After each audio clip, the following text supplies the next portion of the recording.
favorite parts of design is that it always starts with people and understanding them and their needs and going into their homes and understanding sort of where they're coming from in a really holistic way and trying to understand the needs they oftentimes can't express. I guess my question to you is, how do we take the prototyping and the risk-taking and the design methodologies that happen in the design world and bring them to government?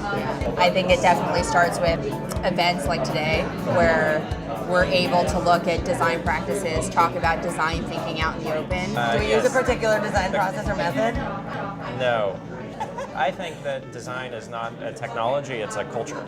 So it's a way of approaching how you do things, how you think about problems, and how you respond to those problems. The clients who come to you, does their understanding of the problem match your understanding usually? Everyone we work with is more of an expert on their topic than we are. As designers, one thing we need is an understanding of the business problem as they see it. What we bring to the process is curiosity and sort of a problem-solving capacity. Should policymakers be looking to designers to consider different outcomes?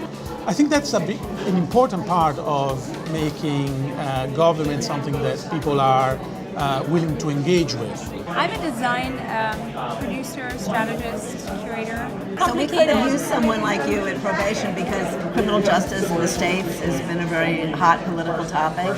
Okay, so how do policymakers plan a new program or service? That process, I would say, really begins with the agency understanding needs in specific communities, what the neighborhood's interested in terms of form, design, bulk, affordability. We are spending more money on design. Does it have the effect that we want it to? I mean, how do you know it's working? It's a constant tension in our field of how much data is enough, and how much evidence is enough. Right, I mean, evidence-based design. Right. So in your realm of work, it's primarily technology-driven, or?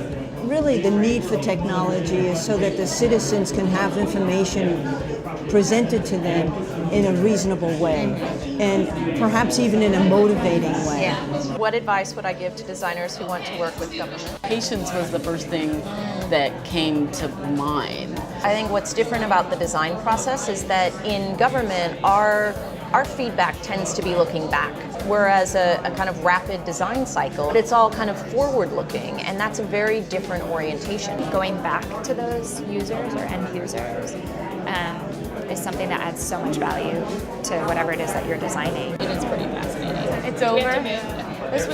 This was a great date. I hope that we can see each other again.